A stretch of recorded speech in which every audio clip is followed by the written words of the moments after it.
भगवान शब्द है, एको हम द्वितीयो नास्ति।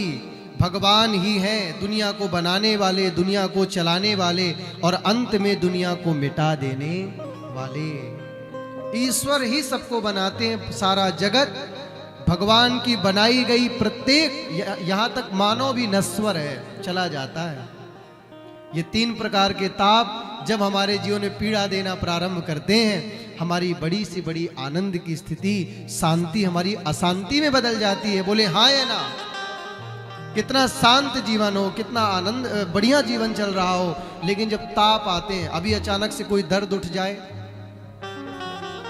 प्रैक्टिकल करना, कोई अचानक से दर्द उठ जाए शरीर में, इसको कहते हैं दैहिक ताप। देह के द्वारा मिला ना।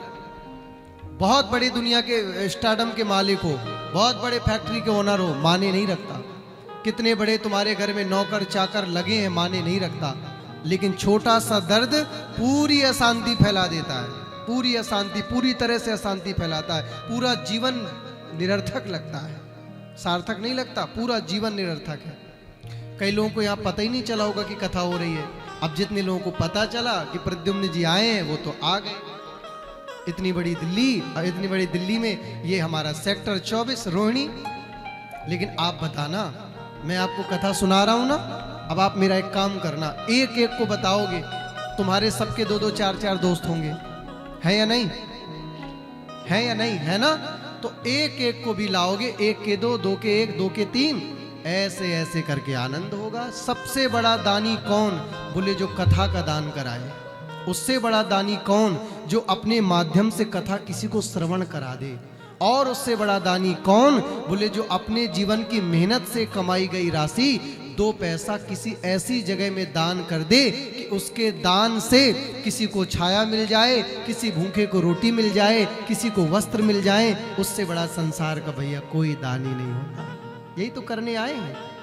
कन्यादान महादान, माना कन्यादान महादान होता है, लेकिन छोटे छोटे दानों से ही महादान कन्यादान मिलता है। कन्यादान का समय डायरेक्ट थोड़ी आ जाता कि मंडप पे दूल्हा आया, कन्यादान कर दिया। पहले तेल होता है, हल्दी होती, मेहंदी होती, अनेक, ये भी तो दान की रस्म है।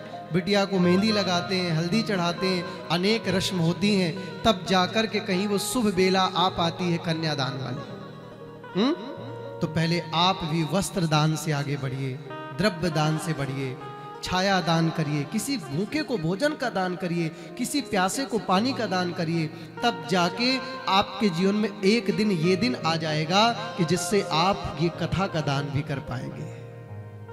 कथा से बड़ा कोई दान नहीं है। गोपियां कहती हैं जो कथा का दान करे वो सबसे बड़ा दानी। लेकिन कथा का दान सब नहीं कर सकते। यहां धन की बात नहीं है, यहां बात है कृपा की बात है। थोड़ा थोड़ा पहले एकत्र करना पड़ेगा ना, थोड़े थोड़े पुण्य। जब थोड़े पुण्य थोड़े थोड़े इकट्ठे होते हैं तब बृहद रूप बनता है। बृहद यानी बड़ा। माली सींचे 100 घड़ा, ऋतु आए फल होए। हमारे सींचने से नहीं, माली रोज थोड़ा थोड़ा सींचता है, लेकिन क्या उसके सींचने से फल आ जाते हैं? बताइए मैया जी, आपके चाहने से क्या जो चाहोगे वो हो जाएगा? आज हम आपसे आपका टाइम पूछ लेंगे पहले। आपके चाहने से क्या जो चाहोगे होता है? नहीं होता ना।